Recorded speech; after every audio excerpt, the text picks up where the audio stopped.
Guardian, we've picked up a high-gain transmission. Origin point is somewhere along the coast, near the Cosmodrome.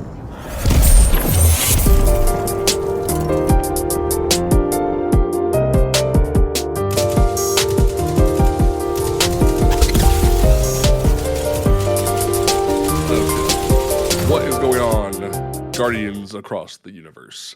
This is a not normal episode of Cosmodrome Radio. This is an emergency broadcast, as advertised on Twitter yesterday. We felt the need to have this episode after some much needed conversation and some volunteering that occurred, and it just this is definitely not a normal episode, because as we know from this week's controversies and whatnot, the game Destiny is not in the same way we once knew. We have seen a drastic shift in a way we didn't and no one really saw coming, or at least anyone that was unbeknownst to it saw coming, rather. And I speak for the entire cast. I know Diva and Dirty T aren't here, but me and Cajun felt that keeping this small and concise with our special guest was more of the goal, and keeping it on point and just getting the ball rolling was the goal. As always, make sure you check the podcast out on your audio platform of choice after the show is over. I would try to I still need to get last week's up, but I will probably get both last week and this up immediately after the show. So make sure that you check that out if you miss anything intermittently during the conversation. I'm not gonna plug anything else. This is very much an emergency broadcast for a reason. My name is Panda the Paladin. As always, I got to my right on both mobile and desktop today. Cajun is on my right today. So, Cajun Geek, how are you, sir? To say that I'm all right, like physically, real life stuff, yeah, I'm doing good. But I think I'm with a lot of the community when I say that, it feels like we're not all right. Um, there's so many emotions going on through a lot of us, frustration, anger. It feels like some betrayal. It feels like trust is broken. But for a lot of us, for a lot of people, they're still trying to sift through what exactly happened, what took place, who's responsible, etc. And we still don't have all the details. All we have is some information, and without context, we have to make assumptions, and that's not something we should be doing. Yeah. But today we get the rare chance to not only hear directly from someone who was affected by all of this, but give a chance for their voice to be lifted up. And at the same time, hopefully share their experience of why this situation as a whole being laid off, and why more and more people are starting to push for for reform to happen in the video game industry. So Most definitely, most definitely.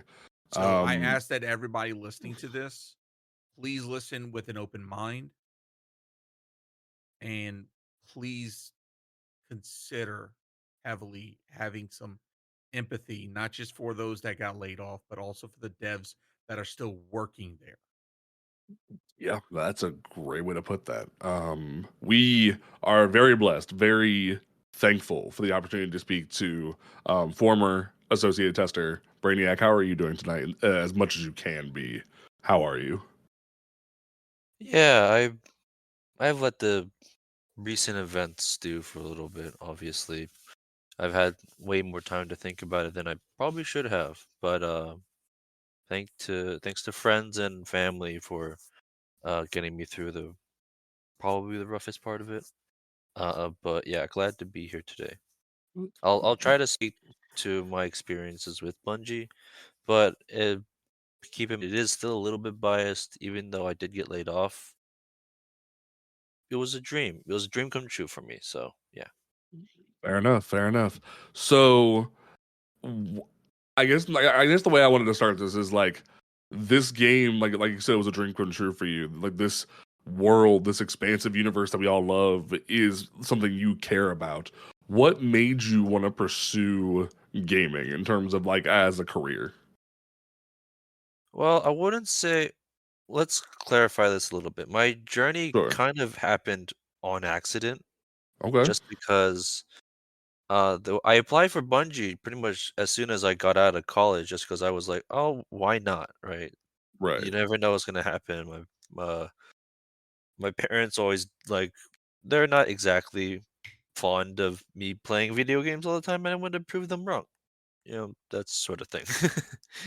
But yeah, I got an email like February of 2022, and I got accepted for interviews. And uh, at the time, when they interviewed me, they asked me if I could start like immediately, and then I told them I gotta finish school first. So they delayed my employment until March. So Huh? that's like the rough timeline. So by then, the way I timed it out is kind of funny. I wanted to be able to do the day one raid for Vowed Disciple. So I timed it so that I would start working the Monday after, That's I believe. perfect. I can check my calendars, but it was like, here, let's go to March. That is so cool. Yeah, I started March 21st of 2023 at Bungie, and that was the Monday, I believe like 2 or 3 weeks after Witch Queen came out and the raid was released. I didn't get the emblem, but it was fun nonetheless. Right. You know you're a raider and a gamer when you start your job after After. after a massive raid event. That is freaking stellar right there. GG. Yeah, it is like I'll first and foremost, I'll always be a gamer of Destiny, no matter what happens, no matter what happens to me in the future. I've Mhm. always just wanted to keep playing Destiny. I played since Destiny 2 came out. It was like my go-to game for the longest time. And yeah, I like to say that I majored in Destiny 2 and my minor was my computer engineering degree. But that's just the little things. So outside of Destiny 2, were there any other franchises within from Bungie that you also enjoyed? Or was like Destiny your first like taste? I believe I played the original Halo before, but more of like a multiplayer aspect. Like they had like LAN Fair parties at enough. my friend's house and stuff like that. I was never good at it, but I once Destiny 2 came out, I kind of just tried to pick it up and stick with it as much as possible. I stuck through uh the double primary meta of the vanilla D2. I played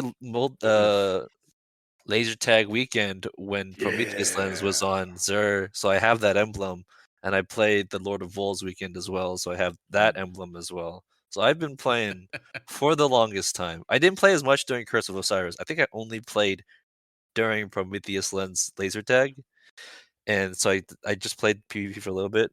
But Mhm. yeah, that's like Destiny 2 has been my world for the past 5 years since it came out. That is amazing. Oh, indeed. And it's like when you first began, and like in terms of just like for the audience, like because we haven't like really gotten to that. What was your main like day to day like? Like, I don't want to say occupation. That sounds like very like static. But like what were your responsibilities at Bungie that we people sort of like get a good idea of what your scope is in terms of the conversation? So my job at Bungie, I feel I can say this is not exactly NDA, but it's like I was a tester for Destiny 2. I was on a very specific team, so I wasn't testing everything, but it was like we have a specific section that we focus on. Not all we like try to filter through like the live bugs that come in, and we try to filter like, okay, this isn't for our team. But then if it is kind of related, we would ask like, is this on us or is this they would tag a different team, etc., etc. Uh, just because Destiny 2 is an incredibly massive game. Like whether bugs are bound to happen, as they do with such things, but just because I learned there's a timing cadence to everything, so it's like there's just like we do have a fix for this, but it's not within the release timings for certain patches, pretty much. So we just like we try to push more of the important things up the pipeline, pretty much. Like remember crafting weekend? Yeah. Mm. Yeah, that I got to work on that. That was like my first overtime that I was Oof. allowed to work on. Wow. With that, it was like it was a kind of like a factory, I guess. It's just certain batches had the fixes that we wanted, and then it was just released into major cadences. Just how the game comes out, and like I know it's like a meme at this point, but like every time they turn off the servers for maintenance, and everyone complains because it's the weekly Tuesday shutout. But it's like it's how it's sustained for so long. Fair enough. Fair So, enough. so when it came to QA testing, I think it would be if you could share your experience of like what your experience was like working at Bungie in the QA department, as well as testing those select systems. So for you and your team, you tested, this certain portion of Destiny 2. Mhm. So when you were given something to test or to, put through QA, what was like your overall scope of work? If you can walk us through that. I'll try to be as vague as possible. Fair You know enough. how Understandable. we have like seasonal releases, Mhm. Yeah. used to, I guess now, but like season of this, season of that. That's like our biggest like. This is like okay, this is what we're working on right now. Sometimes we swap between different ones, but it was like we have stuff that we want to put out into the real game on this release versus the next release versus the next release or the next release, and then just the timing of it. Some things just get pushed around. I can't say to why specific timings, but it was like okay, this is what we're working on for. We would do like uh we work on things pretty much like a week to week basis. We plan things a little bit in advance, right? It was like, oh, we know we have to do this certain thing on this certain day before this certain time. But usually, the team that I worked on, we had like uh I think it was a total of like 6 or 7 people. Some teams were larger, some teams were uh smaller, but I believe it was like that was like kind of the average.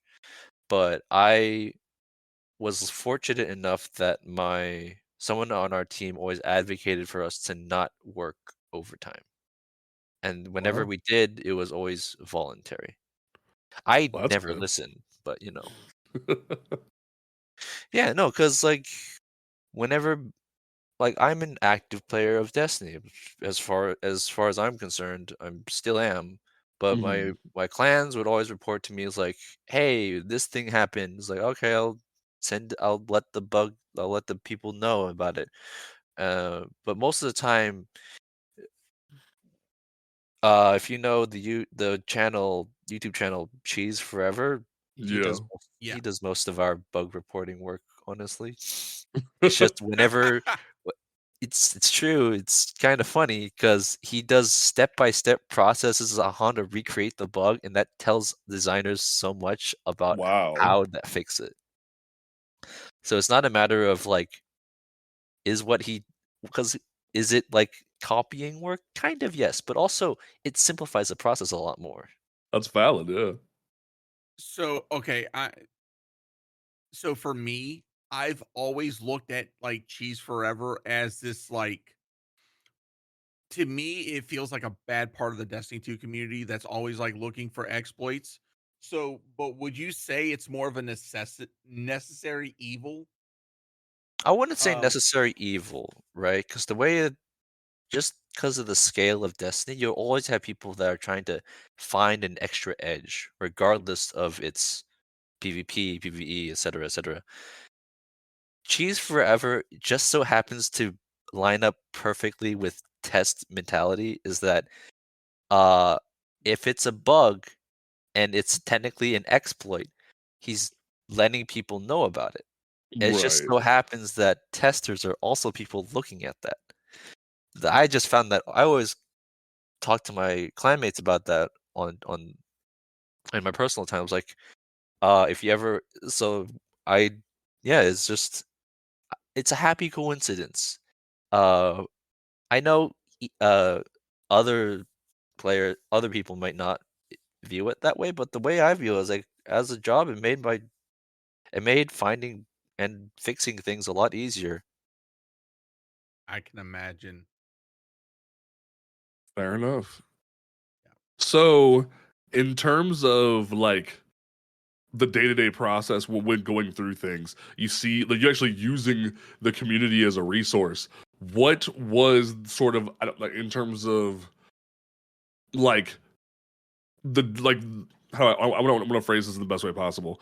Like going through the past, I must say it's been about like a year since Vow came out, although about a year and a half, correct? So like going through each patch and making sure, like there's always that phrase when it comes to Destiny players, was this tested? And I want to like sort of like get in your head at that experience as well, like seeing that in the open when it comes to the player base. Like when it comes to like wondering how errors occur with certain patches, how are those addressed or how are those missed when it comes to the conversation? Like I said, I can't really speak to how other teams did things, but most of those were probably just gameplay stuff, right? It was like Right. with a player base as large as and as active as Destiny 2 is, it's literally impossible to test every single possible outcome of all the AI placements, all the combat mechanics, etc., etc. We can do as much as we can to like get to like a certain point, but Mhm. as long as like the average player doesn't run into like a game-breaking bug, it's part of like how like the quality like the bar like the you there was a question earlier about like, oh, is there a certain bar that we can't do like is there a certain bar that we have to meet? This is more of like, is this enough? If we put in the work to fix this, how much of that are we going to see in our returns? So it's like a cost return kind of thing. And Right. sometimes things are just not worth fixing because it takes either too long to fix it or it's such a small change that no one's going to notice that it was fixed anyway. Okay. That's an interesting way to look at it. Because I know there's like So there have been certain bugs that linger for a while in the game or different issues. That is an interesting way to like know about it and like that to sort of publicized it. That way people understand the scope of the landscape of the game when it comes to future patches. right, And also, if and like if it's a fun bug, people are going to leave it in for as long as possible. But yeah. Fair enough. so yeah, so a lot of what you just explained is very similar to, for those not in know, while I'm not in the video game industry, I am in the quality industry and quality assurance, and a lot of what you just said is very applicable to what I do in my aspect of job. So basically, bottom line, to sum it up for a lot of people, is everything's on a priority system and Right. everything is graded in what is a priority, what can be allowed, what is acceptable, or if fixing this one item is going to cost more than the return on investment. Mhm. So, do I necessarily agree with that type of hierarchy? No, because I think all things should be fixed. But at the same time, from a cost perspective, man force or workforce resource usage, you have to. do the best you can to keep the game as stable as you can. And so that means you've got to come at it from a priority standpoint. It's also the case of it's a game, right? It's not a physical product that people can touch with their hands.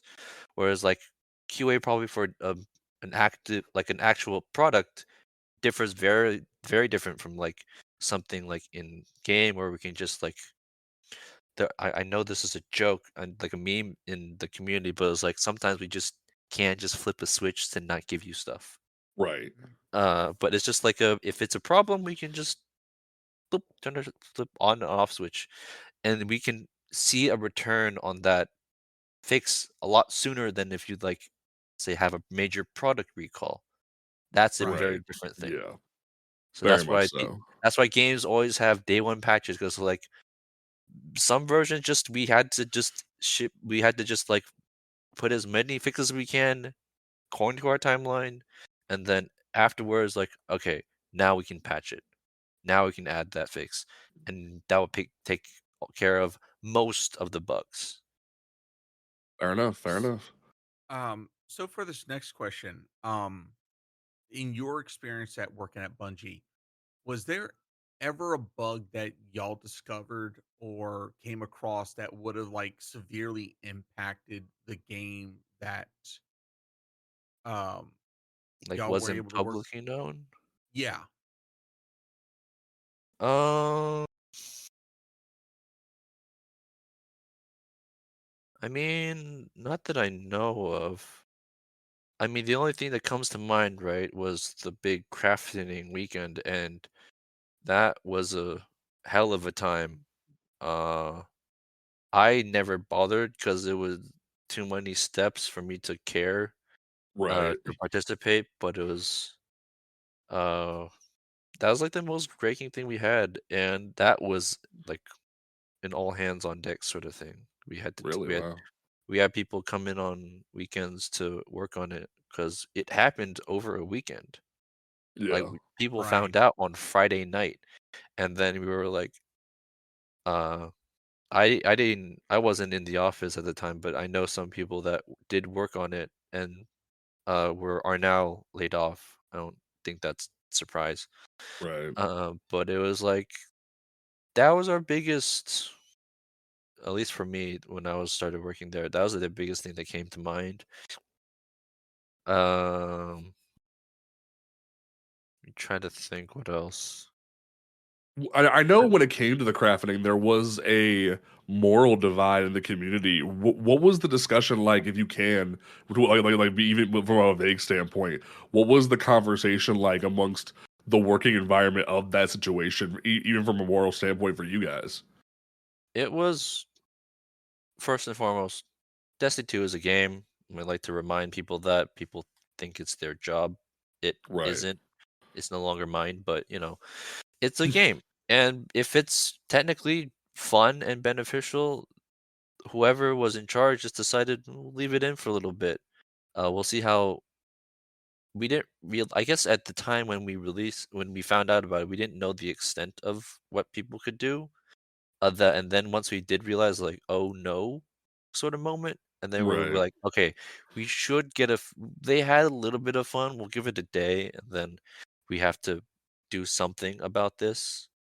I don't know the exact way they fixed it. I just know that they brought me in for overtime to check, okay, did we fix this properly or whatnot?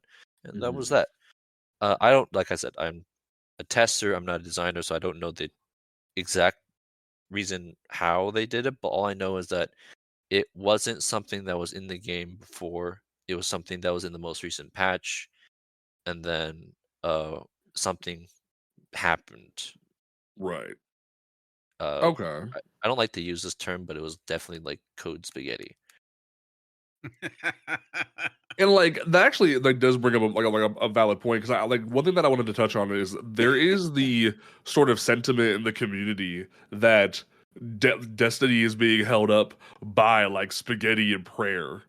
And I don't know how much you could speak to it, because obviously you're not too involved from the coding aspect, but in terms of like daily testing behind the scenes, how does the removal of content plus the age of how Destiny is in the engine affect the testing environment? Um, I don't know how much I can say, but it is a matter of it's a combination of the two. It is technically an old engine, and stuff. A Right. lot of the stuff is still technically in the game. Like all the you have those sunset consumables are still technically taking up space in the game. If we wanted, we could just remove them at any time, but it was just a matter of like, oh, the players want to keep them, let them keep them. It's to their, I think it's to their detriment, but you know, whatever. What am I gonna do about it? I can't make people Right. dismantle things. Dado has a much better say on that. But it's a matter of like first, like people, I think the first and foremost rule of it is like it's a game. If it's not breaking the code, it's not like making people crash. It's probably being deprioritized because that was like the biggest thing. Right. Uh, so it's a combination of things, and also Destiny is an kind of an old game. Destiny Right. 2 in particular is 5 years old, going on 6 next year, and that's Yeah. insane to think about. For reference, I believe, like, the only other game that is this old is, like, a MOBA, like Dota 2 or something like that. Right. Even, like, Fortnite, they change it fairly often, I don't know. I don't play Fortnite, but I know it's like It definitely receives like engine upgrades on the regular when it comes to that's why they'll even tell people, Yeah. hey, kicking you from the game for a certain amount of time, deal with it. And that's never really happened when it comes to Destiny, I don't think. Yeah, it's and yeah, it's a even unique for those case. yeah, and for those that don't know, even for a game like World of Warcraft, and even for those ancient like me, freaking EverQuest, Oh dear. those games I have heard of those game EverQuest, yeah. those games have received engine upgrades and even engine redos. Okay, so yeah, but the fact that the engine for Destiny is coming up on 6 years old, and the fact that it I hasn't say the received game is coming up on 6 years old. I don't know how old the engine is. Well, well, and like the I engine remember, that yeah. from my understanding, the engine is definitely different and upgraded from Destiny 1. And I know there was a vast upgrade that occurred with Beyond Light. I recall there was the whole talk of like they had to reintroduce new things to add like the crazy weather engine they had on Beyond Light for like Europa. I believe they had spoke on. There was a vast upgrade they did there, but I I don't can't know. speak to what they changed in Beyond Light, but as far as I know, it's still the vast majority is still the same system. I don't know. Like I said, I'm just a tester, man. Or Right. I'm So just a there isn't so much that you can speak on from like the grand scheme of things, but I definitely still felt that your conversation was valuable because it definitely is a situation of your influence on the game still mattered. Like what you did and what your colleagues did when it comes like just the crafting alone, you could speak on when it comes to you helped make a difference in the game for the long term because like as much as I loved having shotgun shells and an auto rifle, that's not what the game was meant to have. So it's very much like you yeah. definitely made a difference.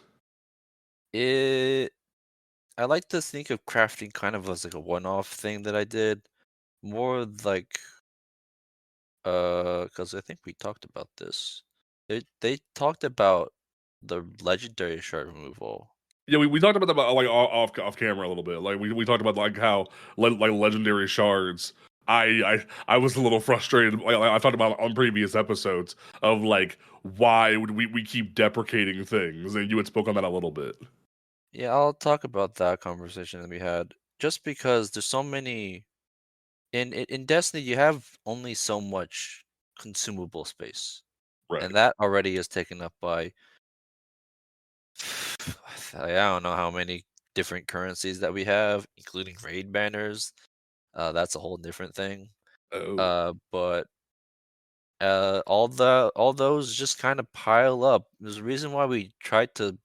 You say deprecate. We were trying to say simplify the economy a little bit, Well, what just I what I what I because. was saying by deprecate was it feels like not like we've gotten rid of planetary materials, and that kind of struck a nerve a little bit because it made like planetary locations not as unique.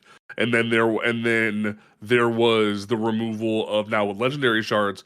And I think even when we had our conversation, you had said it made the economy less stressful when some people have like thousands and some people have like tens.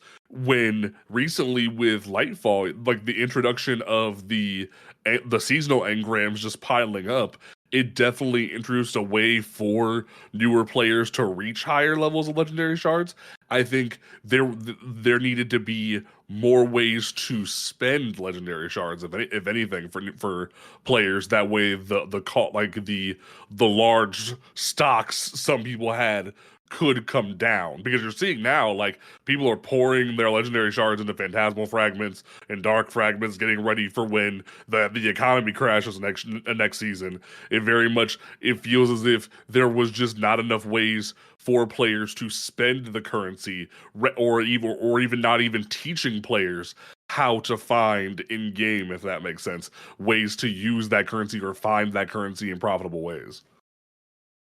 I do want a minor correction. We aren't. The plan was not to remove legendary shards entirely until the final shape. I appreciate the correction. Yes, like they're just not they won't be like gainable next season, if I'm correct. Is that correct? Like even if you dismantle something, like even Uh, if you dismantle something, it'll just give you no, no, no. glitter, I believe. They're still in the game. They're still earnable. It's just Right. I believe. I They're don't know how, still earnable. If I but understood they'll it be correctly, less there's valuable, is what Right. I'm right. gonna You say. won't have ways of spending it per se, Like you can't go to because like there Rahul and spend them on a gun anymore. They'll just be like sitting in your inventory as not part of the equation of like glimmer and enhancement cores and stuff like that. I yeah, believe that's no. They'll still. You can still be able to still spend them. It's just they'll be. Uh, not required for a lot of things. yeah. If like people want to like engage with different systems, it's not as restrictive, Right. but they'll still be in the game, I believe. Mhm. All right. Yeah. So No. We'll just like we're not. Nothing's yep, changing until final shape. But like in terms of the conversation that you and I had, like what were you saying in terms of the reason to get rid of them for the sake of the player base? Like uh, like majority of players don't have a dragon's hoard of loot in their Right. vaults, in their whatever inventories they have. That's probably like around 1%. So I'm part of the 1% of Destiny 2 players. But it was like the majority of players have like less than 1,000 of legendary shards. Or I don't know. But it's just like if we ripped out legendary shards from the game, it would not affect as many players as they think. Also, you can't use them anywhere else as many places anymore. So yeah. Fair enough. But moving on to another topic, please. I don't know. Yeah, sure. Okay, I know you were about to um, dive into something. yep. And I was gonna say, so now we're getting into some questions. I know I present so just so everyone has a bit of context. Um, when we first started having a discussion with Brainiac, we presented all the questions that we were going to talk to them about to make sure that one, there was no NDA violation that was going to occur, and then number two, to also set the Right. standard that they are going to be talking from their experience. So they won't be able to get tell us what this individual said or this individual did. This is only from their perspective. So Mhm. take that and understand that. So with that being said, so for a lot of the community, we've been hearing that there have been other things going on, and this has been coming out as of this week because of the whole layoff. So I think let's set the stage. You came on right after Vow to the Disciple, so in Witch Queen. Yeah. So from that point and then up until just after the Lightfall launch, what was the mood and sentiment amongst the Bungie team and the Destiny 2 team in regards to how they felt about where Destiny 2 was as a whole? If you I could want to share from say, for at least for my personal experience, right? Everyone that I worked with was really happy with where it was going because a lot of them did play the game. They enjoyed like looking at what was coming out of the pipeline and excited for players to play it because it was like, oh, we're bringing this back, we're bringing this back. This is a new weapon. This is a new weapon. This is a new activity. I think players are going to enjoy this because I think the first thing I worked on was like Season of the Haunted.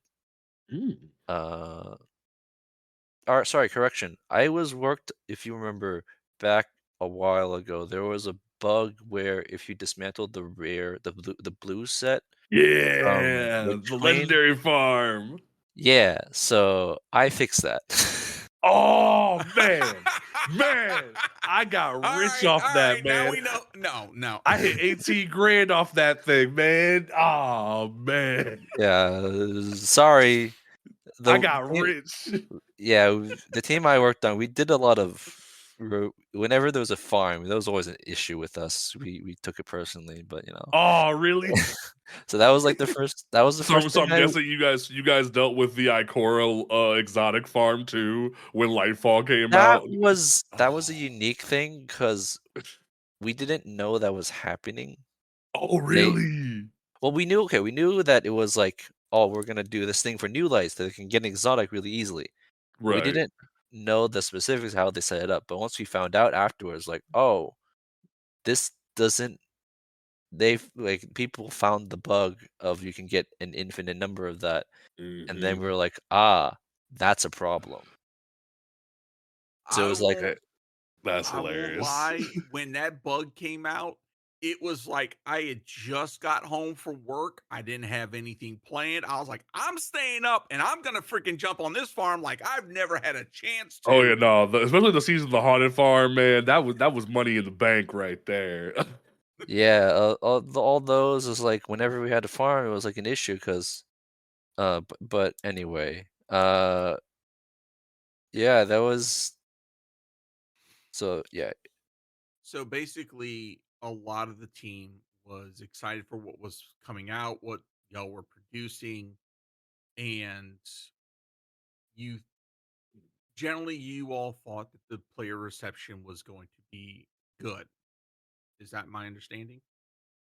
yeah, at least that was like my first impression, just because like the stuff that were introduced in Lightfall, Strand and stuff, that was like something people anticipated for a while. Uh, Right. like that was like as a player, I was like, oh, this looks sick, like and everything. Uh, and all the seasons leading up to that, it was kind of fun too, because Season of the Haunted brought back the old Leviathan. Mhm. Season of the Plunder was just like fun pirate season. I thought it was a good thing. And then I believe season of what was the season of Seraph. the Seraph, yeah, brought back all the Rasputin things that everyone loved. So it was like there was things to be excited for everything that we worked on, and I thought people were going to people did love it, but it's just a matter of like there were different receptions to different themes, I guess. But it was like it looked pretty cool what we were working on that people I thought people were going to be excited, and rightfully so. They were excited for the big things, but it was just like the smaller things that I didn't know about per se. Mhm. Was like I knew of big things just because I knew where to look, but it was like the big over the big ideas we had for each expansion was like, oh, I think people will like that. And I'm not sure how much I think people kind of the like hindsight is always 2020. Uh, I can't say how my other people that I worked with viewed it, but uh, yeah, it was an interesting time right after Okay. Lightfall released. I can't say what other people were feeling, but I enjoyed what we did, what we got, I guess, because it reminded me a lot of Beyond Light with like how we learned about stasis. I think people were disappointed with how it was introduced rather than uh along with other things, but um yeah, like this is all personal opinion, personal experience. Right. Right. Like as a player, I was excited. Fair enough. And like, but also with that, I know whenever there is a negative sentiment in the community, I've always wondered like what is the perspective of the environment within Bungie. I remember when last year around the time I know you mentioned the small things around the season of the Plunder and Seraph last year with I remember Glad's big video came out of him like raising the question of the seasonal model becoming too repetitive and not as like enticing for people anymore. I don't know if there was conversation about that from the testers of like the seasonal model not being up to the players like liking when it comes to that system. I could definitely see people's reasons why they were getting it was getting kind of like a bland taste if you taste the same thing over and over again, right? Hmm. Yeah. It was like we've done this what felt like a bajillion times. It was only like 9, 10 times at that point, and Something like that. Yeah, but so people getting it was from chosen forward, so yeah, it was like a good chunk of time. that was like everyone was like just kind of bored of the format. So it was we I don't know, I can't speak to it, but I didn't have any impact on that. That was more of a decision that other people made, and they were like, "Okay, we can see what you're going for. Yeah, we'll try to do what we can to change it." And that was when the idea of like a episode model, I think, was starting to come out or something. Okay, So it was like interesting. we knew they wanted to do something different, and then but we already had the rest of the year planned out, so we couldn't really change it. So what we were working on couldn't just be dropped because that would ruin the entire game. But Right, Right. I don't know. I don't think I can talk about exactly what they did, but yeah, that was like the scenes of the plunder was the time where they took those community settings like seriously. right. That makes a lot of sense. So, in regards to community feedback and relaying that to upper management, I know in the IGN article, it was others have come out and said that upper management kind of ignored a lot of suggestions or feedback. Was this something that you and the QA team also kind of experienced as well? Uh, I mean, we always pitched ideas to other team members. I think leadership included. We always had that like suggestion box sort of thing. Hmm. But what was picked up, I couldn't say on whether if they deliberately ignored it or not. But it was a matter of like what sounds good on paper, what has worked before. And that was like the model. I think that was the model they had on approving or cutting things, I guess would be the better term. But it was like just some things kind of uh fell on deaf ears. I don't want to say what exactly because I don't know if I can say, but it was a matter of Right. like their reasoning behind denying certain things. I will never know. Right. Fair enough. In terms of like, I know we touched on the plunder Seraph era. When it comes to the reception post Lightfall, I don't know if you could speak on when it comes to the negative perception or how the negative perception influenced your day to day. Like, did it have an impact on your day to day when it came to testing? Was there acceleration on new ideas? Was there like any change up to how things occurred post Lightfall, but like reception? Mm, mm, Because I know that like there was that dramatic shift in terms of new ideas with Season of the Deep, with the deep dives, and now with Seventh Inspired, I there was so those different changes. so I wasn't aware of all like the nitty-gritty gameplay stuff that we had planned for that year. I knew of like the major themes. It was like and but I still had my own job to do. Right. If that makes sense. I had stuff I had to make sure was done. I had to make sure that my own plate was clean.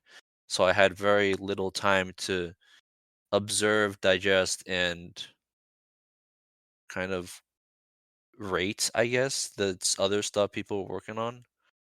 Like you can it's easy to say like why didn't they do this? Why didn't they do that after the fact? But in the Right. middle of it is just like if we kept debating on what to do, we would never get things done. If we kept Right. deciding if we wanted to do this or that between A, B, C, or D, Destiny 2 would never have gotten finished because we would still be stuck in design phase. We would never get out of test. We would never get to the point of releasing something to the wider community. There's always an Okay. infinite number of what ifs, but after a certain point, you have to realize to be realistic, to be conscious of like to be conceptual of what we want to do, to what players want. It's safer to go with what we've done before and what has worked before. Okay. I know there was I remember recently when the GDC conference like video came out around like about a few months ago from last year had came out. There was the conversation of trains and whatnot, and like speaking of what you're saying of like nothing will ever get done. There was that conversation of fast trains and fast delivery versus quality delivery. What like was there ever any conversations of like would like get this out the door versus like quality of a product? Mm, I mean, kind of yes. There's just some things that we had to just not work on because they told us that we needed to work on what we knew we could get done. Okay. Because otherwise, it was like if we still were working on A versus B and deciding if we want to do C, we know we can finish A. We might be able to finish B, but we'll never get to work on C. So I think Okay. I don't think that's an exclusive to Bungie thing though. That's just a Right. matter of Yeah. like practicality, regardless of what profession you're in. It's just like you have to make decisions on what you can accomplish in a certain amount of time. Yeah. Speaking from experience within the quality field, like I said, I'm within another industry.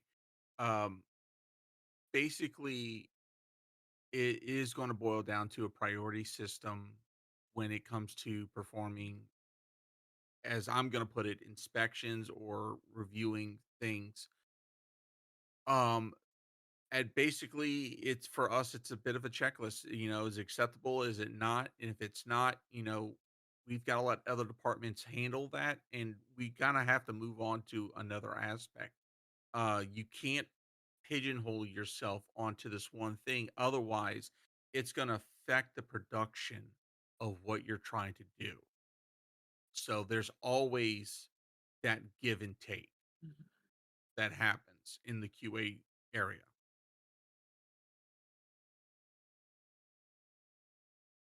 Yeah. Adrian, what do you got for him? All right. So you once again you came in shortly after Witch Queen. So around this time is when a lot of the community was hearing about the Sony buyout. Um, so when you came on board, um, for not just for your team but also within the Bungie studio itself, what was the general reception to this? And also, did anyone have concerns Ooh. at the time to that buyout? When I started working there, I wasn't even aware of the Sony buyout, even though they announced it like a month before, and I just kind of slipped my mind. So I wasn't applying to Bungie knowing that it was going to be a Sony partnership. Does that make sense? I applied for Bungie. I stayed for Bungie. Right. I wasn't like a diehard Sony guy. I was just like, oh, we're working with Sony now. As far as I'm concerned, nothing really changed for me. I can't speak to my other people that I worked with, but it was more of like people who didn't agree with the Sony partnership by the time I started. They already weren't at Bungie.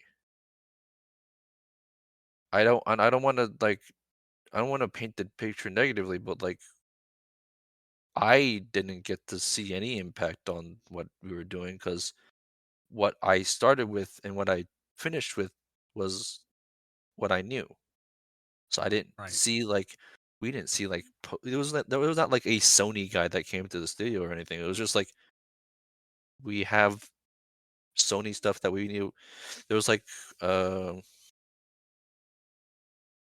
I don't know nothing comes to mind, but it was just like it wasn't like Bungie hung up banners saying we are owned by Sony. It's just a part of our job description, if that makes sense. Yeah, that makes It was perfect kind sense. of it was kind of like in the back of your mind, backdrop type of thing that oh yeah, we're now also owned by Sony, but you did your day-to-day job specifically for Bungie and what you're doing within the Hmm. scope of QA testing. Now uh, that's understandable. And from we talked earlier, I used to be in corporate, um, and that was a lot of what the last company I worked for, um, what it was like. I think something happened to the freaking feed again, Panda with the cameras. Just Ah, FYI. what Yeah, happened to it? yeah, they're like tiny. Oh, they're just tiny. Why are they tiny? I don't know. Technical difficulties, people. Yeah, I Fell on must it. have like must have, the Discord is up. Like you should be able to see all the cameras. I don't know why they just did that. It's so weird. Tiny camera Um, squares. Like just imagine just going see my left eyebrow. It's so weird. But okay, I think we should be good now because I moved it to my left monitor. All right, there we gotcha. go. Now we're good. Um, but yeah, and this is just my experience. I'm not attesting to, this is what Bungie was going through, etc. But basically, whenever you've got another company that kind of like buys or merges with your company, you pretty much don't feel that presence until like an X moment. And like I said, I can't attest to what, happened this week over at Bungie, but in my experience, it was we didn't feel it until it was kind of like too late. And as I shared, I was laid off from my job, but basically it was a part of one, they were cutting positions that they felt were redundant. And then two, it was as my boss told me later, was that I literally worked myself out of a position. So I can kind of see that pattern with how things transpired. Um, I won't be too specific, but it was similar of like I was I was doing things such that if I was gone, no one would notice. Yeah. Kind of like Basically, that sort of you had your systems in place. You had your way of doing things that it was, at least from my standpoint, it was so well documented that anybody could literally sit in my chair and be able to follow a checklist and boom, boom, boom, they could do my job. That's how well I had it automated down to, and that's essentially what happened. So I can attest to like your situation as well. I mean, similar. It's like different words, same meaning, sort of thing, right? Right. Right. But like I was saying before, it was a partnership, as they kept referring to it. Whenever we had meetings, like we had a shooting partnership. So I don't think I was directly affected, just because corporately speaking, I was low on the ladder. I was a tester. I wasn't senior anything. I was Right. fresh blood. Okay. Now, but like in terms of that though, we do want to emphasize that like obviously like you did matter, and when it comes to the, Yeah. I definitely want to shine a spotlight on the article that was released today, the Our Path Forward thing that they put out, and one thing that really like I mentioned before we got on camera was the statement of it being one of the most difficult weeks in the company's history and having to say goodbye to our colleagues. And that kind of felt like a dig, especially because not everyone got to say goodbye. And I don't know how much you could say from your experience that day, but like for what you know, what can you tell us in terms of like that experience, like waking up to all of that? So Monday was weird for me.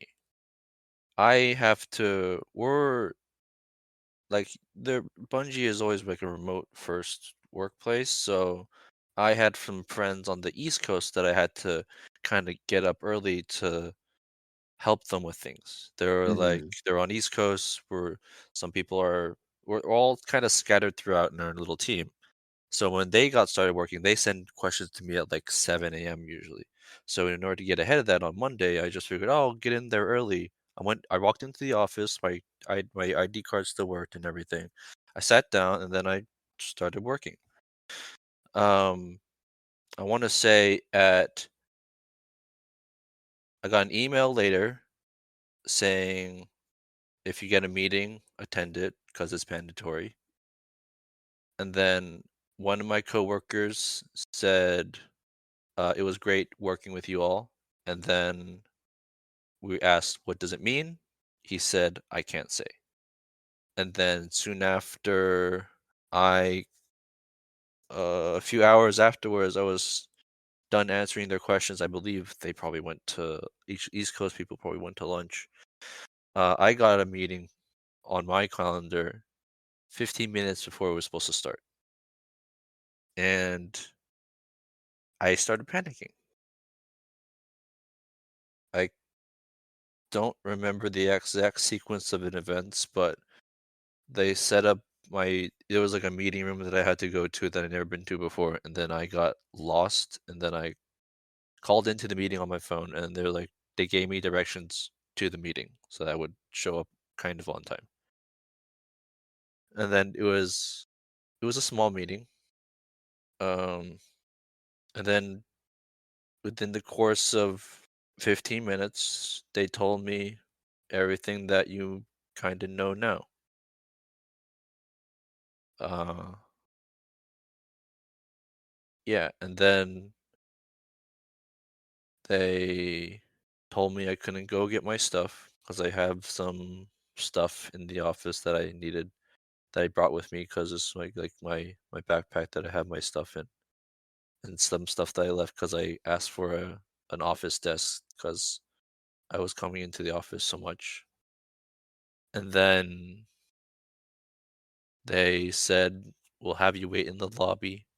Someone is waiting outside this meeting room, and they will help you get your stuff." Damn. And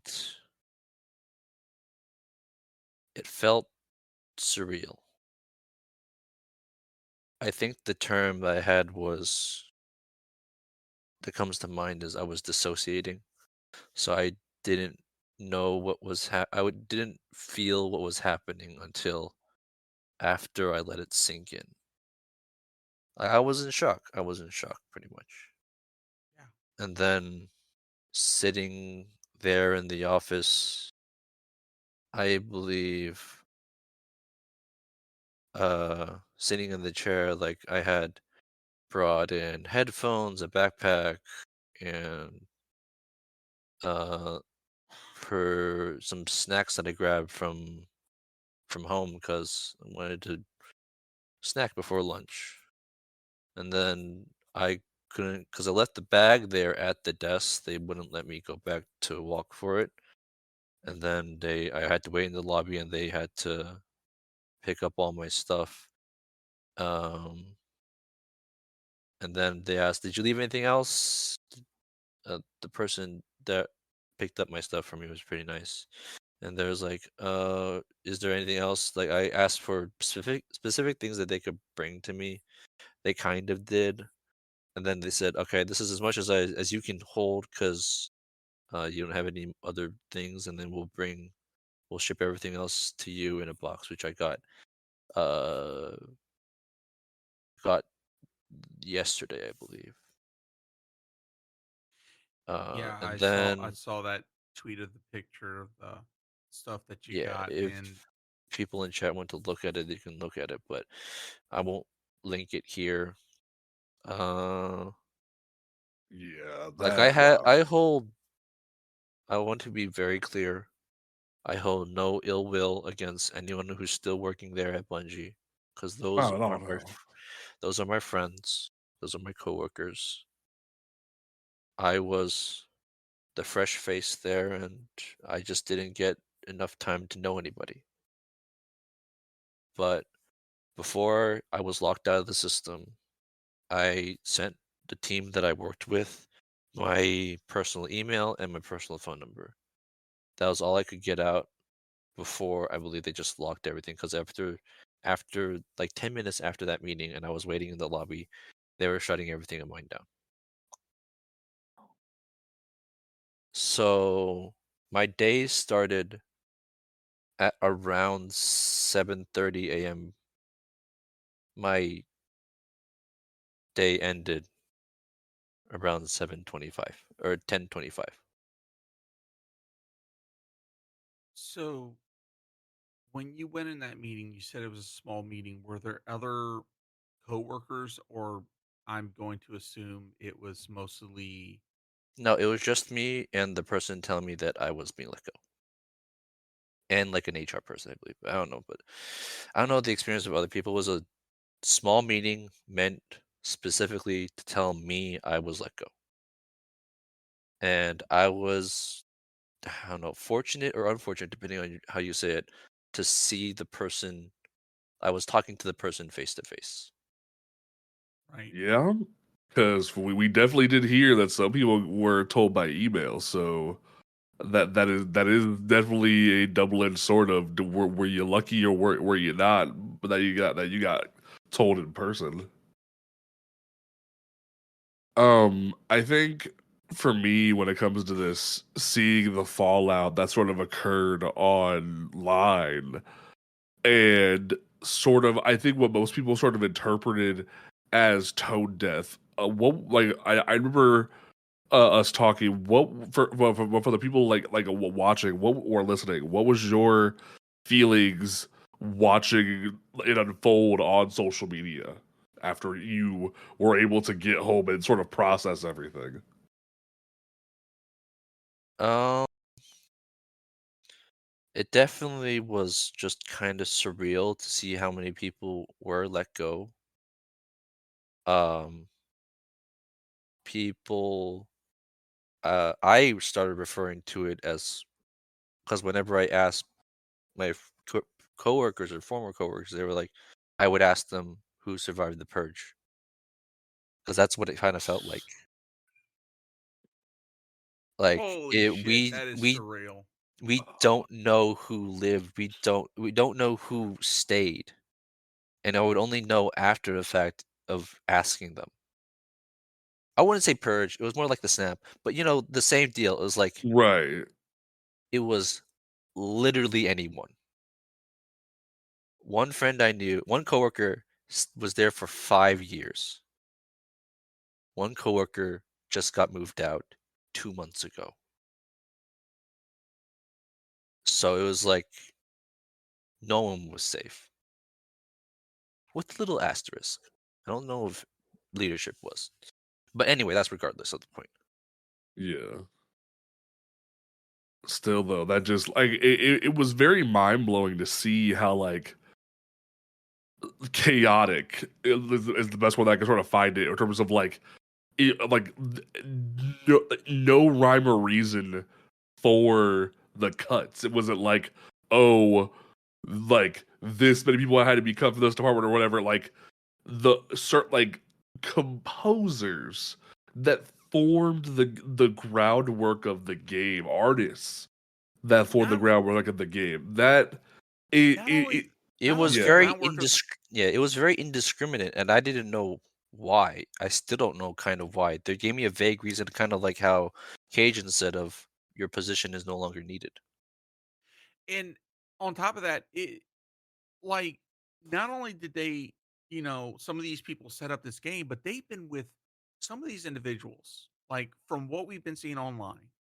Michael Salvatore, I can't remember her name, but one of the Lorraine. original artists from back in Halo. Halo. Yeah, it This, was Lorraine something. She did all the comics yeah. for Halo. Like I didn't even know these people still worked with Bungie. Like it was a massive operation. Like I only got to know 20 something people, and that was just because of my teams and people who worked there before me introduced me to them, like, oh, here's this person, and I would be excited to shake their hand. And to speak to the Twitch chat, yeah, I was at the office. I had lunch with Joe Blackburn like 2-3 different times. Mm. So it was like I was there. I was physical. Uh it was nice to have the office actually. I was able to go in. I got my daily walks in kind of because I was able to get into the office and was like, oh, everyone's here. Or at least like some people were here. And it was nice to like it made me feel more part of the company than ever before because I was like, I'm at the office. I'm here with other people. But that just kind of at this point. That's besides the point at this point. So, side question I have to ask, and I think this will add a little levity to the situation. You mentioned Joe Blackburn. Do you prefer Joe Blackburn with or without the mustache? uh What was that Parks and Recreation character? Ron with the mustache? Yeah, Ron Yes, Swanson. it's like so my vision, right? Joe with the mustache is Ron. Joe without the mustache is Chris Pratt's character. So it's like it's night and day, but I didn't recognize because I took the elevator with him once to go because I was leaving the office because I was going home, and there was like he was without the mustache, and they were just like, "Hey, how you doing?" And I was like, I took a double take. I was like, "Joe Blackbird," and I got really excited and shook his hand. But it was like, I think more people are used to him without the mustache now, but yeah, I think believe when I in my internal mental image of him was like, oh, he has a mustache and sort of thing. Because without it, it kind of looks really weird. It That is definitely is very a night and funny. day. I will say that But they're but you understand my reference, right? It's like yeah. Oh no, mustache, it's baby absolutely on freaking face. point. Like Yeah, it it's is. so stark of a difference. It threw people off, especially like during the Twitter video. He had to tell people, "Hey yo, the Lightfall presentation. Well, you'll see me with a mustache. Sorry to disappoint you. My mustache is gone."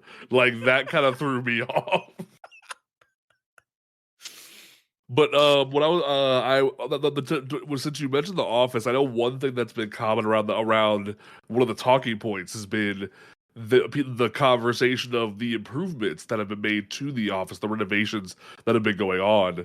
Like in the face of remote work being so common in your the like facility, what was that like when it comes to seeing the renovations being done, but also working with remote people to make the game work the way it does? Uh, I don't think The Office was kind of a afterthought, actually. It was like a big, nice place to go to if you were able to, and it was an incentive for people to like, hey, if you want to work here more often, you should move here. It was the idea.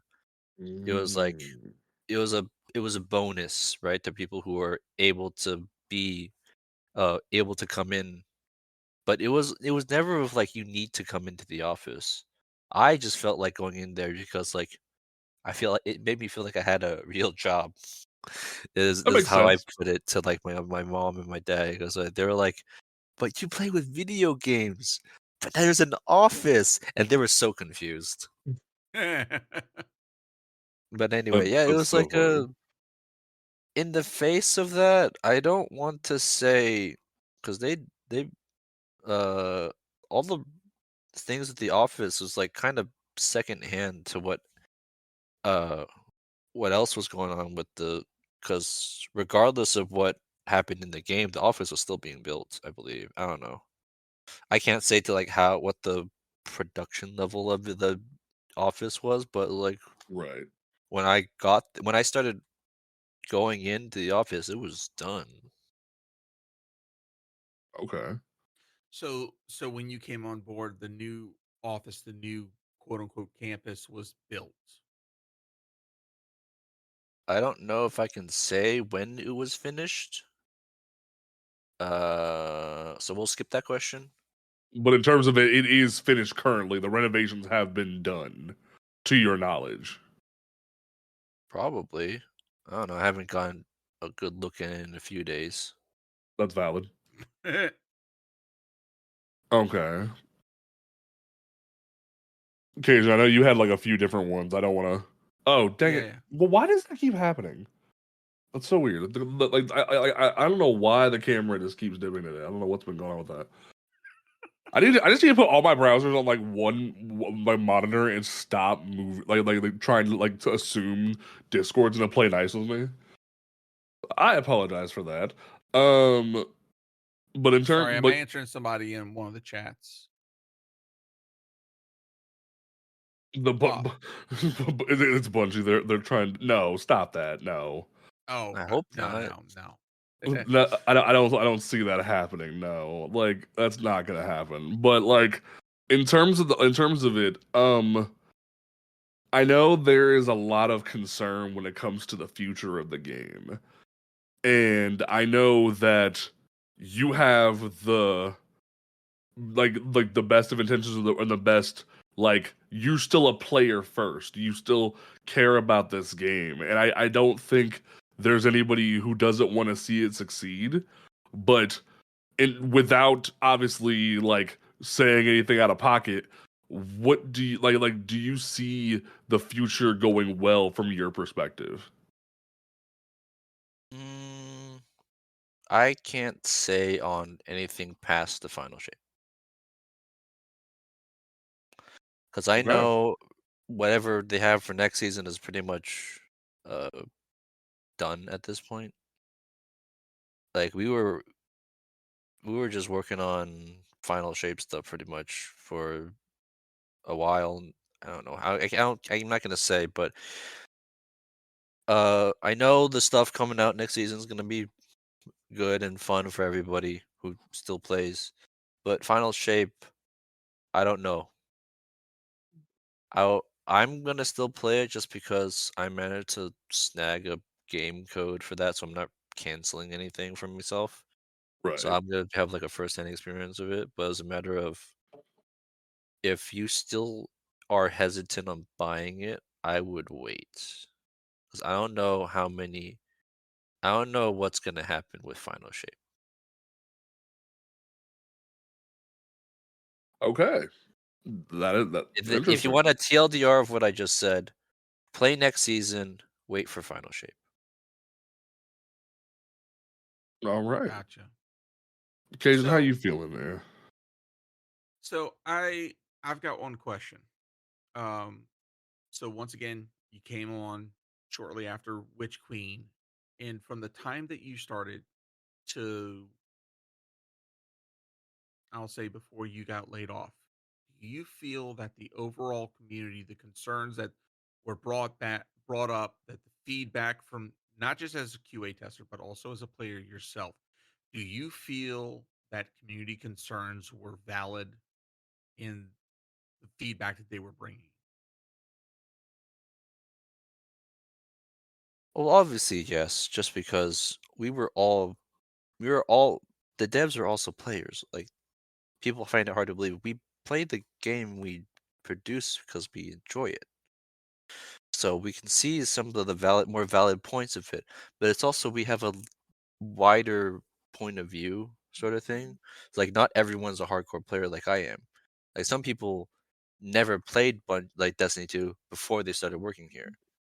And then once we started easing them into it, they were like, okay, we can see why, like some points. But we're a the vast player base of like hardcore players who played raids and trials and day ones and stuff and did speed runs and stuff. They were versus like the players who didn't know about like players who just started is like why is there so much stuff to come in to produce it? So definitely the new player experience is not exactly friendly, and we can kind of agree on Ooh, that. I'm glad somebody said it because I've been saying it Yeah, for years. Yeah. I think that's one of I'll say one of many things that both me and Panda can both agree with is that the new player experience definitely needs a lot of work, a lot of attention. But I I think I'm really gonna freaking stoke the fire when I say this, and a lot of players are going to agree. The cost of entry into the Yeah. franchise needs to be fixed because the amount that it takes for a new player to jump in and be fully integrated to be able to do all the content is fucking absurd. Like unless you're on PC and get a game code from like here and there, it is like over $200 to $300 just to get for entry. And Yeah, that's that, I can't really say to that point just because I've been playing for so long, so it's more of like a monthly expense than anything. But right. that was like I could see how I like it was like kind of like a numbing sensation because it was like I've been playing this game for so long and shoveling out for every expansion just because I wanted to see what happened next. And because I enjoyed the game, that, yeah, counting it, it's a big commitment if you want to play the game. But I can't really say on whether or not they'll change any of these prices because I'm not sure uh, why they did certain pricings. Because you have to understand, whenever employees start the game, they have like codes and stuff they can use. So so they don't. Mm, I mean, Hmm. that makes sense. you work for Bungie, you get codes. It's like even if you worked it was like yeah, that's how I had my codes for Final Shape because they came up with those codes in pre-orders before I left. So I used that immediately. I always would run out kind of fast on those because my friends always wanted one, but I only had so many to give away. That's logical. That makes sense. So when it comes back to what you said,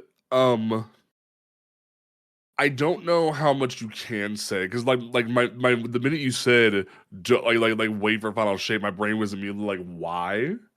I don't like or without like descriptive without too much detail. What has you concerned? What are your major concerns moving forward in terms of the future of the game? Um, well, just because I was laid off, man, they just Right. like we have statistically they have less people to work with, so it doesn't really. It's like if we were if it was different story if we had like people working on it, but it was like now it was like what's gonna happen? We don't know because you said that you took the right people. It doesn't make sense. Yeah, that I was gonna like get to that. Yeah, that Yeah. was like my exact next question when it comes to like the future of the things. That was the I major don't want to. thing. Yeah, I don't want to get into what was said on Twitter, but it was hard to read. Even the stuff that came out today was kind of hard to read. But it was my perspective on it was like it's a bunch of it's like how you can write a whole paragraph and say nothing. That was pretty much what it felt like. It felt like there was one reply on the Twitter post that just said words. Like that's all that was there was words. There was no sentiment, and there was even like a bingo game going on of the like buzzwords of can we find all the Bungie buzzwords necessary here, I mean, and they always have buzzwords, but I don't know how much of the like I didn't know there was a bingo card of that. I'll be honest. I don't know if there was a bingo thing of like I kind of that's a funny idea now that I think about it. it's like I yeah. I think everybody can come up with like the freaking bingo card for just about anything, freaking, like the people had the people joke around and said, well, I didn't have that on the 2023 bingo card, etc. But in relations to the post, I think a lot of people were looking for those whenever there's been a situation either with Bungie or with Destiny 2, people kind of look at the responses from the dev team or in twids or etc. They look for those buzzwords that say, oh, this is a generic PR response from corporate, Right. is kind of what that whole, oh, well, is this on my bingo card? That's where that derives from. Okay, that makes sense. Yeah, that's kind of the idea. And but like in terms of it, I know you don't want to touch too much on the Twitter speak and whatnot. But in terms of the like sentiment, like have you had like obviously you can't say like who, what, when, where, and why. But in terms of the have you been able to converse with anybody in terms of other departments and their view on things? I mean, if you're still at Bungie, it just sucks because you want to take a break, but you can't just because life moves on with or without you. It's just kind of a fact of the matter for whether whether you like it or not. It's just there. Right. Like they want to do things, they want to get work done, but it's really difficult with this huge mental toll, right? People have called it survivor's guilt, but I think it's more Yeah. than that. Because like there's survivor's guilt, and there's also the moral aspect of okay, they just laid off 100 people. What's stopping them from laying off me next? Because it was like you want to do your job well, but also you want to have job security. There's a whole mental dilemma for everyone still working at Bungie. And I want to emphasize that it's going to be hard, whether you're laid off regardless or not. And I want people to, like you said at the beginning of this, have empathy. Like people didn't want this. No one wants layoffs to happen. Layoffs suck, Right. but it's just Yeah. like, what else can people do? That And Yeah. that's like the whole thing of it. Is like we still have to go on. right. And Very much so. as someone who about 4 years ago was laid off as well, and being able to talk to not just my coworkers that were still at the company, but those of us that also got laid off, there's a mental component to both sides of the coin. It's not this, one side is, all chipper and happier because they quote unquote survived. Yeah, it's like Jess said in chat, the paranoia of how did I miss the cut? Some Yeah. people will literally question, should I have been cut? What makes me better? What makes me more valuable? And the sad truth of it all, and this is what I want to impart to a lot of people, the sad truth of it all is that when it comes to corporations, when it comes to companies, there is no right or wrong. At the end of the day, for so many people, you are a number. You are a number on a spreadsheet. And for some people, for some departments, it's literally RNG was against you. You Yeah. you didn't realize you rolled that day, but you rolled a nat one, and that's the shit end of the freaking stick. And It I sucks. don't I don't know if that's how you feel about that, Brainiac. Yeah, definitely of those like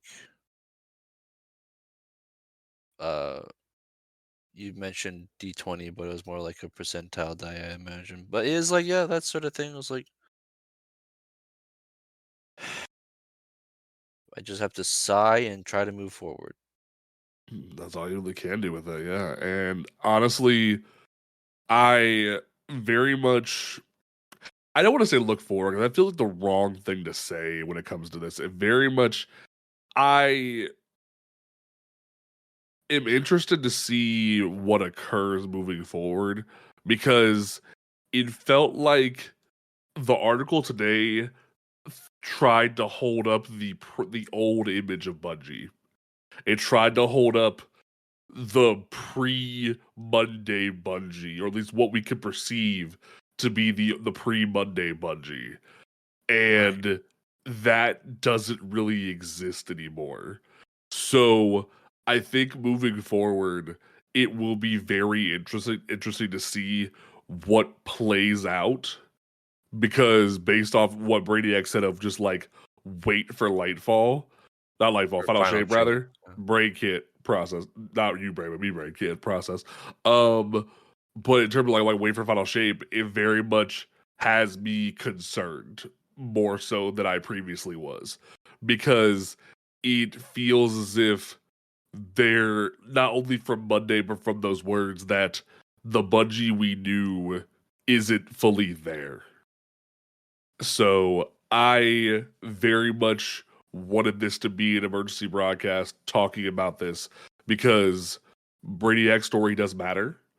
Yeah. And I think the one thing that I think the industry needs to hear from this talk or any other talk that occurs in the next few weeks is the industry needs to change. Like the one thing that I've heard recently, and I don't know how you feel about this, Brainiac, and there's been layoffs around the industry, but Yeah, I know. this I know about feels this. different. This feels different than every other company. Like someone said, like Epic Games threw like a bunch of folks out the door, despite them making hand over fist.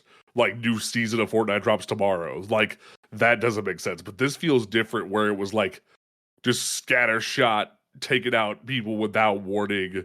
We're just gonna just drop people from new age to old age without cause, rhyme, or reason. So I don't know how you like what your feeling of like people saying, "Oh, the industry is making cuts." That is, like, but like it doesn't make it okay. It's definitely of like,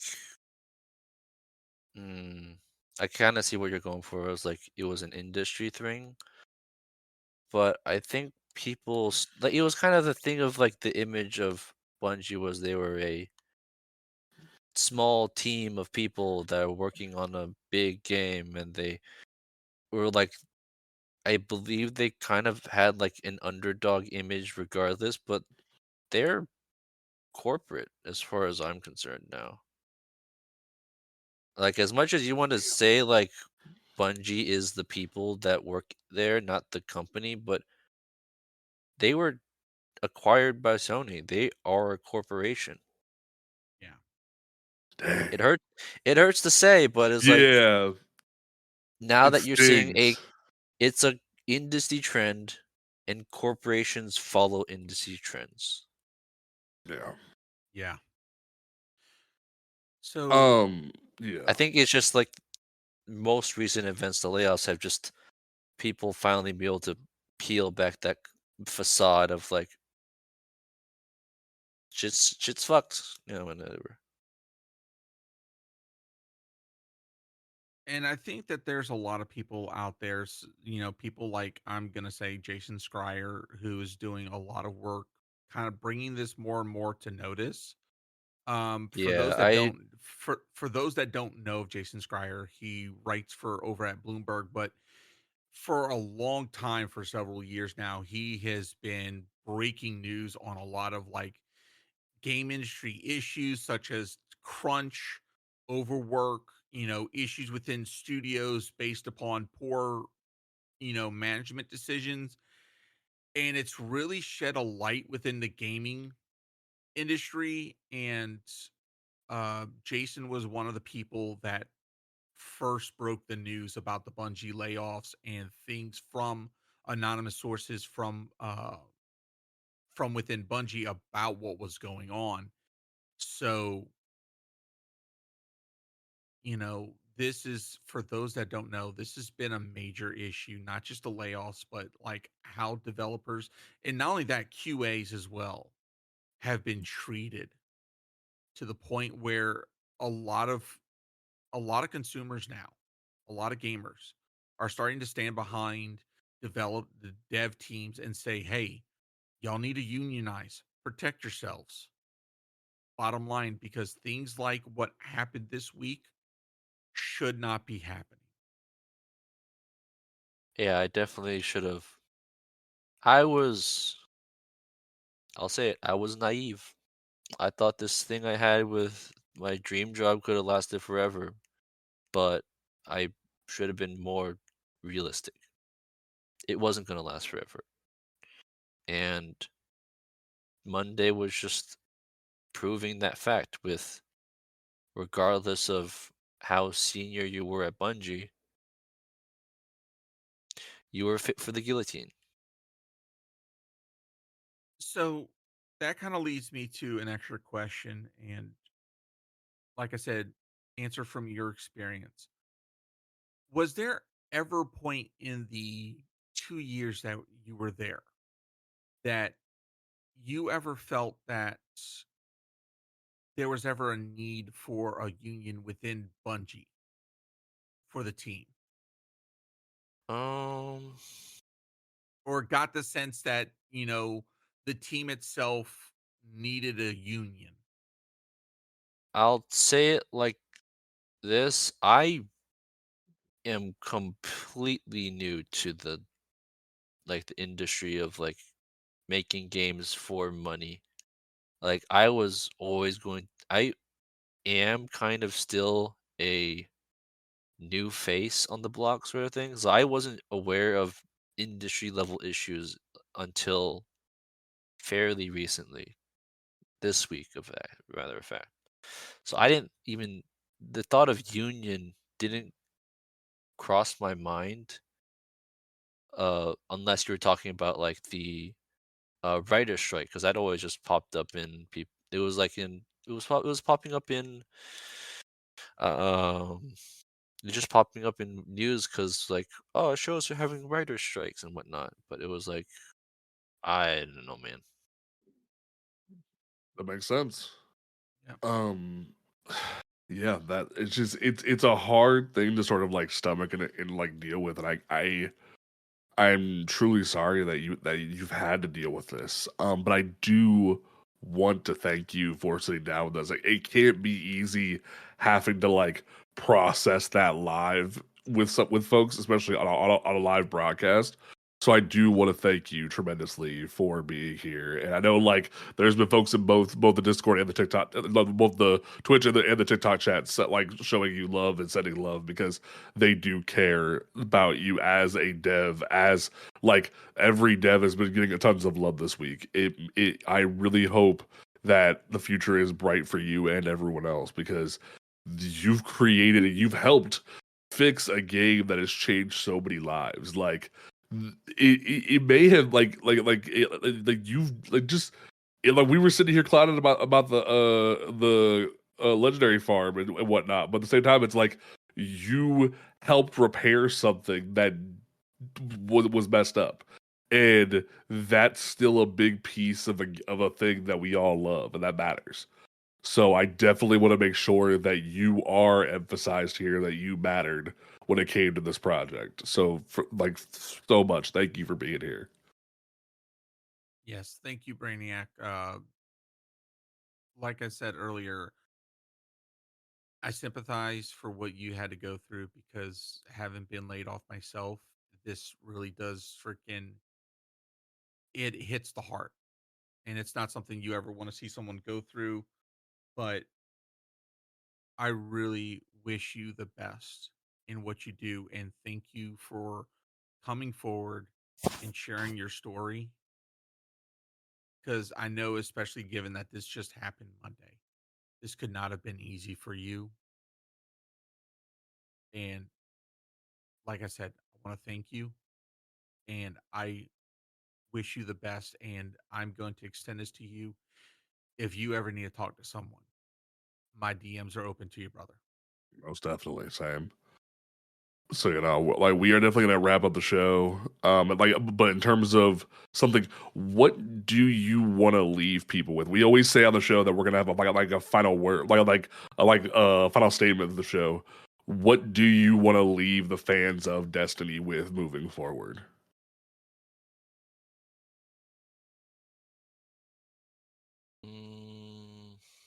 I didn't think of this. Probably should have. I'm gonna say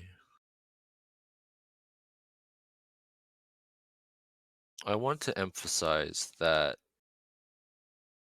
uh, Bungie should be not looked at as okay. Don't look at Bungie as the corporation. Look at it as the devs. Care about the devs and what they're doing personally rather than what's been going on with all the final shape restructuring stuff. It sucks it's gonna happen, but I really want people to remember that they're people at the end of the day. Like, people always clown on like, haha, Bungie is a indie game studio, yada yada. They have this whatever, right? And like they just nebulous Bungie has just been tossed around so often, but it's just like it's just tiring to hear of like, oh, we're gonna do it's just another thing that Bungie does, but it's just like Bungie is more than that. It's the people, and I want people to remember that the people are more affected more than the corporation. I guess I don't know. It's really weird. No, you make a very good point. Is that like that's the hard thing to hear, or like to really like remember sometimes, is that it sucks that some things are out of your guys' control. I think the one thing that stuck out to me from the reporting was that sometimes the dreams and the ideas of the devs fall on deaf ears to the higher ups. So the devs themselves do matter in the grand scheme of things. You matter, like other testers, other like the community managers. Everybody mattered when it came to this, and apparently other people viewed it otherwise. And I'm sorry that really does suck. So I just am still like will always be thankful that I got to spend this time with you, because I feel like this conversation can open eyes for people to hear, like, hey, real people poured their soul into this game. It's not just a corporation making corporate decisions constantly when it comes to situations, if that makes sense. Yeah, it's important to me that people remember that these are people, not a faceless thing. You can just faceless things like you could just like crap all over. It's like, ha ha, this is a shit game, but people made the shit game, so don't dismiss that just because you don't like it. Fair Right. enough. But we're going to go ahead and wrap things up, folks. Thank you for being here and hearing from Brainiac. Thank you for being here with us. And we will possibly have a show tomorrow. We're going to talk about it, but I think this, at the very least, was needed because it gave a voice to the people who have been hurt. So we will catch y'all Starside, because we mean that more than what was said today. And we will always be. Let's see y'all Starside. Peace out.